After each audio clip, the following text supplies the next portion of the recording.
Hello, everyone, and welcome to another episode of Learning is Living. I'm Mari, and today we're going to talk about something I know many of you think about all the time: learning a new language, specifically English. Whether you've already tried, you're trying right now, or you want to start, this conversation is for you.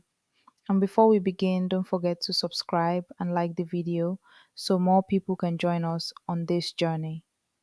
I'm joined by two amazing guests who have very different but equally inspiring journeys. First, joining us from London, he's someone who turned playlists and Netflix into private teachers. Alex, welcome. Hi, Mari. Hi, everyone. I'm super happy to be here. And I'll just say right away, if there's someone who learned English by singing in the shower, that's me. And from Toronto, with fluent English after spending some time in Canada, but with plenty of funny stories from her early days, Sofia, great to have you here. Hi Mari, hi Alex, hi listeners. I should warn you, my story includes a lot of cold weather, giant coffees, and some embarrassing moments too. Perfect. That's exactly what we love here. Alex, let's start with you. How did English first enter your life? And hey, if you're listening right now, leave a comment telling us how you first started learning English. Well, my first contact was through music. I listened to a lot of rock and pop, but I didn't understand a single word. I started getting curious and looking up lyrics. At first, I translated everything with Google Translate. But soon, I realized memorizing translations didn't help much because I wasn't learning how the sentences were built. That's when I began watching series in English, first with Portuguese subtitles, then in English, and now sometimes without subtitles at all. Do you remember the very first series you tried to watch in English?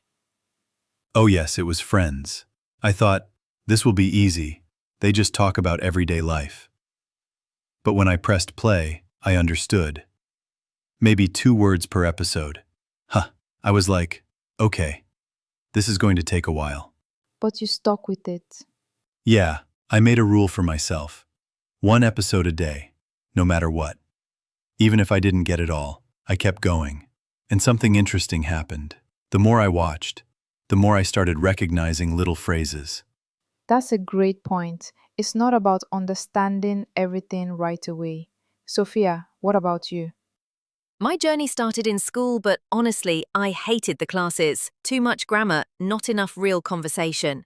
Years later, I had the chance to do an exchange program in Canada, and then it was a matter of speaking or not surviving. I was terrified at first.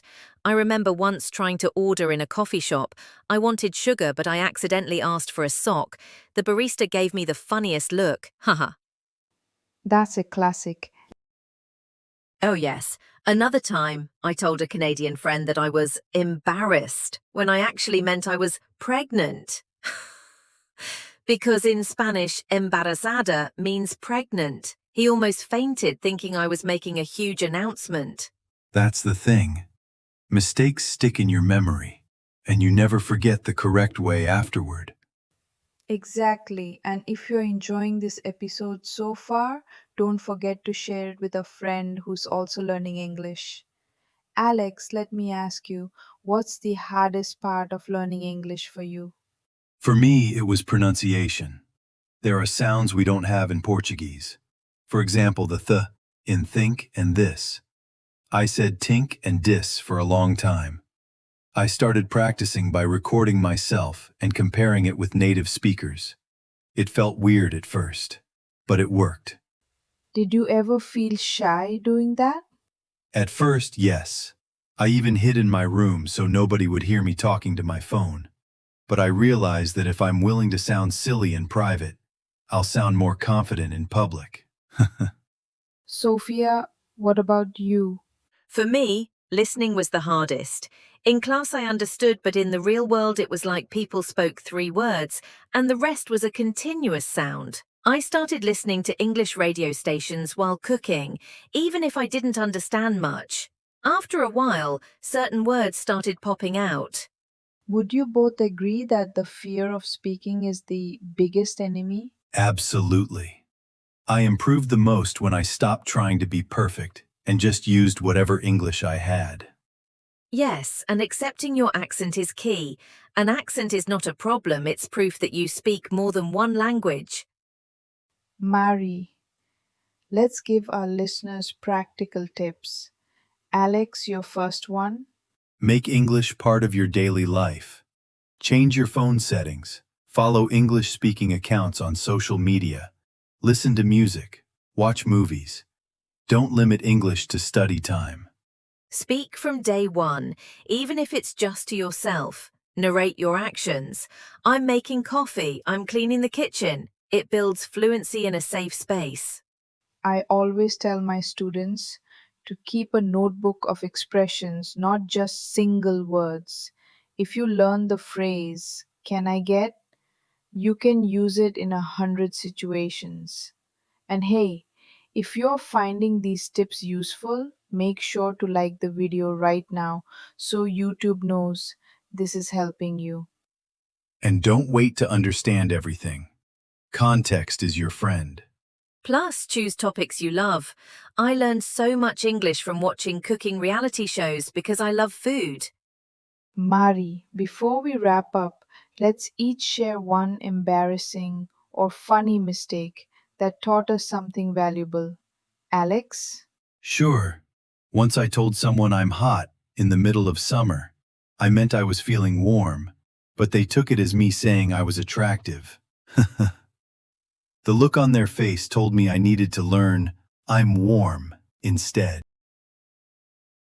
Mine was asking for chicken at a restaurant but pronouncing it like kitchen. The waiter asked if I wanted a room tour. Mine was early on when I said I have 25 years instead of I'm 25. My friend smiled and said, "You don't own your years, you live them." I've never forgotten that. That's the thing. Every mistake is a little gift. Yes, if you can laugh about it, you'll remember the right way forever. This has been such a great conversation, but we're running out of time. Thank you so much, Alex. It's been amazing, Mari. I hope people feel inspired to start or keep going on their English journey. And thank you, Sofia. Thanks for having me, and remember, making mistakes is part of learning. And to everyone who listened until the end, don't forget to subscribe to the channel so you won't miss our next episode. Drop a comment telling us which tip you're going to try first, and I'll see you next time.